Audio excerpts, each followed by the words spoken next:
ГСП онлайн. Городские новости сейчас. Пятница. В город стремительно пришла зима. Уже к утру город засыпало снегом. За окном метель. Сильный снегопад не прекращается. Ожидается выпадение порядка 12 миллиметров осадков. Северо-восточный ветер к полудню превысил отметку 8 метров в секунду.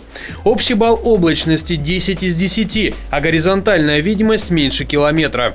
Экстремальные условия больше всего отразились на автомобилистах. Многие не успели переобуться в зимнюю резину, но даже с шипами поездка по городу и трассе задача не каждому по плечу.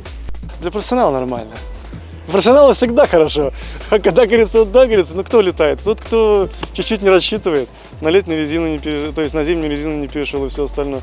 А так-то, говорится, можно ездить, можно. В 5 утра ехал, посыпки работали, ощущение было, просто много снега было, да, другой разговор.